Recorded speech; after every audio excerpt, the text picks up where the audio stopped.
રોજની જેમ આપણો સુખનો સૂરજ ઉગી ગયો અને આપણો બ્લોગ નંબર છે આજે 24 ને આપણો દિવસ પણ છે 24 અને વાતાવરણ તો તમે જોઈ શકો છો એકદમ ખતરનાક છે. વરસાદનો માહોલ છે.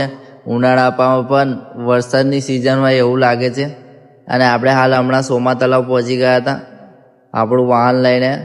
વાહનમાં પંખા નહીં, બાકી આપણું વાહન પણ ઉડે, પણ બજેટના હિસાબથી આપણે આપણું વાહન લઈને નીકળી ગયા. અને આજે થોડીક હેર સ્ટાઇલ અલગ કરી હતી, ઊંચા વાળ રાખ્યા હતા, ટોપી નથી પહેરી અને વિલ્પેશ સાથે મુલાકાત કરી હતી. એટલે આપણે વિલ્પેશને મળવા પહોંચી ગયા અને એને ચા પીવડાવીને વાત ટાળી પાડી. અને આપણો સાંજે ટેમ્પો ફસાઈ ગયેલો એટલે ટેમ્પામાં વિમલભાઈ પટ્ટો બાંધ્યો અને પછી બેલ્ટ મારીને એને ખેંચ્યો. વડલાથી વિવેકભાઈ આવ્યા હતા એટલે વિકીભાઈએ પછી ટેમ્પો ખેંચ્યો અને બહાર કાઢ્યો. એના પછી દેવળવાન અને આ છપરી બંને મસ્તી કરતા હતા અને મને એવું લાગ્યું કે મારા બંનેને ટેન્શન આવી ગયું, પણ કોઈ ટેન્શન નહોતું. એના પછી આપણે પહોંચી ગયા છે આપણી રોજની સુકૂનવાળી જગ્યા એટલે કે જીમ પર. અને આ મારો સાલો આવી ગયો હતો યુવરાજ.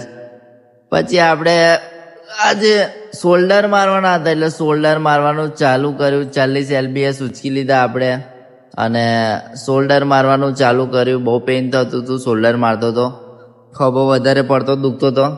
પણ એવું કહેવાય ને કે ફીલ પેન અને બી સ્ટ્રોંગ, એટલે આપણે કોઈ દાડ પાછા ના પડીએ. તો આપણે શોલ્ડરના 3 સેટ માર્યા. એના પછી યુવરાજે લેગ મારવાના ચાલુ કર્યા અને આપણા પરમ મિત્ર લંબુભાઈ ને મળી ગયા, એમના જોડે વાતચીત કરી. એના પછી મારા શોલ્ડર પતી ગયા અને પછી મેં લેગ મારવાના ચાલુ કર્યા. અને બહુ દિવસ પછી લેગ માર્યા. મેં અઠવાડિયામાં 2 વાર લેગ મારું અને 2 વાર શોલ્ડર મારું.